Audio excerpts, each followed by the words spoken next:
विष्णु गुरुदेवो महेश्वरा गुरु साक्षात परब्रह्म तस्मै श्री गुरुवे नमः। नमस्कार, स्वागत है आपका। मैं आचार्य डॉक्टर विक्रमादित्य आपके साथ हूं। देखिए, मकर राशि वालों के लिए 1 अप्रैल से लेकर 10 अप्रैल के बीच में ग्रहों की खेल किस प्रकार से होने वाले हैं, क्या कुछ खेल होने वाला है, कैसे परिवर्तन के योग बनने वाले हैं, वो आपको समझना चाहिए। आपके बृहस्पति महाराज जो हैं, आपकी राशि के अनुसार से आप बहुत शुभ स्थिति में पहुंचे हुए थे। 12 वर्ष बाद सुंदर योग बना, लेकिन अंत में जाकर जब परिवर्तन का बहुत इंपॉर्टेंट योग बनने वाला था, पूर्ण यानी फलीभूत होने की स्थिति में थे, तब जाके वो अस्त हो गए सूर्य के कारण से। अब क्या हो रहा है कि बृहस्पति महाराज जो 12 साल बाद जिस प्रकार से सुंदर लाभ देने के योग थे, और ऐसे परिपक्व काल में अस्त होने के कारण से भाग्य में भी कई कष्ट दे दिए, पराक्रम में कई कष्ट देने के योग दे रहे हैं। तो ऐसे में आपकी 7.5 खत्म हुई थी, पूर्ण लाभ स्थिति बन रही थी, लेकिन फिर भी देखिए एक परिवर्तन बहुत इंपॉर्टेंट होने वाला है। शुक्र महाराज परिवर्तन की तरफ जा रहे हैं और बहुत इंपॉर्टेंट भाव में जा रहे हैं आपके, और कई वाणी के द्वारा, बुद्धि के द्वारा आपको लाभ प्राप्ति के योग बना सकते हैं। वही हम बताएंगे आज इस राशिफल में क्या कुछ होने के योग हैं इन 10 दिनों में आपके लिए। सबसे पहले बात करते हैं 1 अप्रैल की। देखिए 1 अप्रैल का दिन विशेष तौर पर हम बात करें तो देखिए 1 अप्रैल का दिन होता है विशेष तौर पर अप्रैल फूल के रूप से जाना जाता है। तो इस बात का ध्यान रखें कि आपके ग्रह विशेष तौर पर ये बात कह रहे हैं कि हम लोग कई बार ना दूसरों की बात सुन लेते हैं। 1 अप्रैल की तिथि आपको मकर राशि वाले बता रही है कि आपके अपने विचारों से आपको लाभ प्राप्त होगा, दूसरों की बात सुनोगे तो नुकसान होगा। ये ग्रह दिखा रहे हैं साफ साफ तरीके से। तो आप अपने विचारों को समझें, अपने विचार अंदर की आवाज सुने, उसके अनुसार से काम करें। ये नहीं कि वो जो गधे वाली कथा है कि एक दो बाप बेटा जा रहे थे और गधे लेके जा रहे थे, पहले उनके ऊपर दोनों बैठे थे, फिर लोगों ने मजाक उड़ाया, एक उतर गया बाप का, फिर मजाक उड़ाया तो बेटा चढ़ गया, और फिर दोनों के दोनों गधे को टांग कर ऊपर लेके जा रहे थे। ऐसी स्थिति नहीं, अपने अनुसार चलने का प्रयास कीजिए। आपके विचार बिल्कुल ठीक हैं, बुद्धि के अनुसार से काम करें, सदगुरु का उपयोग करते हुए, कंसल्टेंट का, अच्छे विचार वाले लोग हैं उनका उपयोग करते हुए काम करेंगे तो बहुत सुंदर रहेगा। क्योंकि बृहस्पति अस्त है, इसलिए आप विचार उधार ले सकते हैं कंसल्ट, लेकिन बुद्धि अल्टीमेटली अपनी उपयोग करने का प्रयास कीजिए, वो आपके लिए बहुत जरूरी है। और आगे की बात करें तो उस दिन विशेष तौर पर एकादशी भी है, और एकादशी के दिन भगवान विष्णु का स्तवन करना चाहिए, चावल का दान करना चाहिए, चावल का सेवन नहीं करना चाहिए। शनिवार का दिवस पड़ रहा है तो आप कोशिश करें शनि को भी प्रसन्न करने का प्रयास करें, हनुमान चालीसा का पाठ कर लें।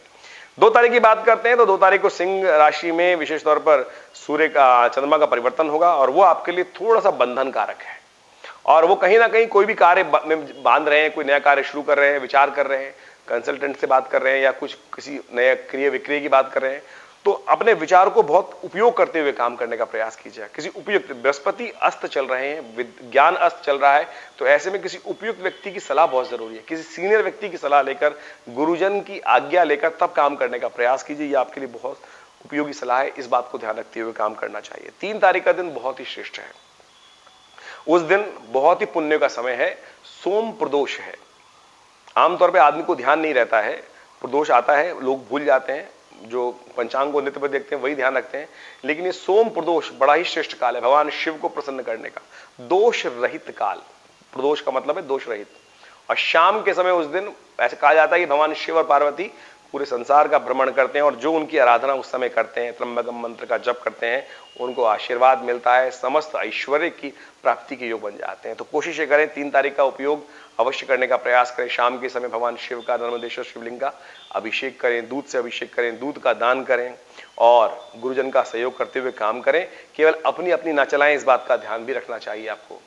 सामने वाले की भी बुद्धि है, उसका उपयोग करें, जरूरी नहीं हमेशा आपके विचार ही ठीक हो, इस बात का ध्यान रखते हुए काम करना चाहिए।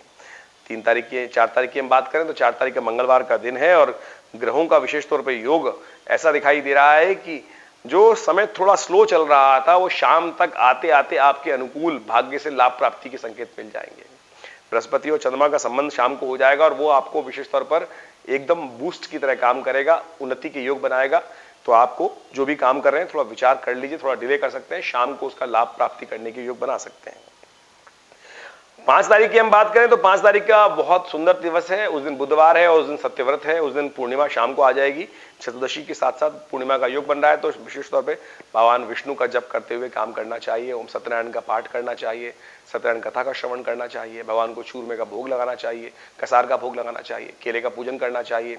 और साथ साथ एक बात का ध्यान रखें, उस दिन विशेष तौर पर आपके ग्रह दिखा रहे हैं कि आपके भाग्य से आपको लाभ प्राप्ति के योग बन सकते हैं, सहयोग मिल सकता है लोगों का आपको, लेकिन गुस्से पर कंट्रोल करें, बेकार की बातों में इरिटेशन ना बनाएं, इस बात का भी ध्यान रखते हुए काम करना है आपको। 6 तारीख का दिन ग्रहों के अनुकाल से बहुत विशाल परिवर्तन का दिन दिखाई देता है। उस दिन विशेष तौर पे हनुमान जयंती भी है और आपकी साढ़े खत्म हो चुकी है, तो ऐसे में अब भगवान की कृपा की आवश्यकता है कि एकदम गाड़ी आपको पटरी पे डालनी है। बृहस्पति अस्त चल रहे हैं, तो उसके लिए क्या करना चाहिए, इस सुंदर मुहूर्त का उपयोग करना चाहिए। उस दिन शुक्र भी परिवर्तन की तरफ जा रहे हैं। शुक्र विशेष तौर पर स्वग्रही होकर आपके पंचम बुद्धि वाले भाव पे पहुंच जाएंगे। बृहस्पति अस्त है, चिंता ना करें, शुक्र बहुत सारी चीजें, क्योंकि वो भी गुरु हैं, ठीक है, दैत्य गुरु है, लेकिन बहुत बुद्धि का काम करते हैं, बुद्धि से कोई गलत काम नहीं करेगा, तो इसलिए बुद्धि का उपयोग करते हुए काम करेंगे तो बहुत सुंदर तरीके से लाभ प्राप्ति के योग बन जाएंगे। वाणी से आपको लाभ हो सकता है, आपके आगे बढ़ने की स्थिति बन सकती है। और उस दिन हनुमान जयंती से हमने कहा, तो बृहस्पतिवार के दिन हनुमान जयंती पड़ रही है, ऐसे में हनुमान जी को चूल्हा आप विशेष तौर पर देसी घी में सिंदूर मिलाकर उनको अर्पित करने का प्रयास कीजिए और विशेष तौर पे सुगंधित पुष्प उनको अर्पित करने का प्रयास कीजिए। घर में सुंदर लड्डू बनाकर चूरमे के उनको अर्पित करने का प्रयास कीजिए। कहा गया ना, जो शतबार पाठ पढ़ जोई छूटे बंद महासुख होई, तो इसका उपयोग अवश्य कर लीजिए। उन्नति के योग बनेंगे, आगे बढ़ने के योग बनेंगे। ग्रह दिखा रहे हैं बहुत परिवर्तन की तरफ जा रहे हैं।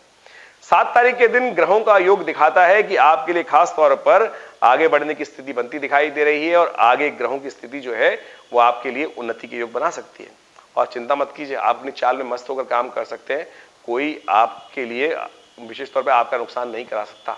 आपको मस्त होकर काम करने की जरूरत है। वही प्रकार से 8 और 9 के ग्रहों के योग भी उसी प्रकार से चल रहे हैं, आगे बढ़ने के योग बनेंगे। लेकिन चंद्रमा 9 तारीख को थोड़ा क्षीण हो जाएगा, लेकिन फिर भी लाभ की स्थिति में है। यदि आप कन्या पूजन कर लें तो आपके लिए उन्नति के योग बनेंगे, आगे बढ़ने के योग बनेंगे। ग्रहों की स्थिति किस प्रकार से है, उन सबको समझकर हम आपके समक्ष आते हैं और आपको बताते हैं। इसके बाद भी कोई मन में प्रश्न चल रहा हो तो चिंता ना करें, आप हमारे नंबर्स पर फोन कर जान सकते हैं, अपने परेशानियों का हल जान सकते हैं, उपाय जान सकते हैं और विवेकानंद योगाश्रम में पधार सकते हैं। धन्यवाद।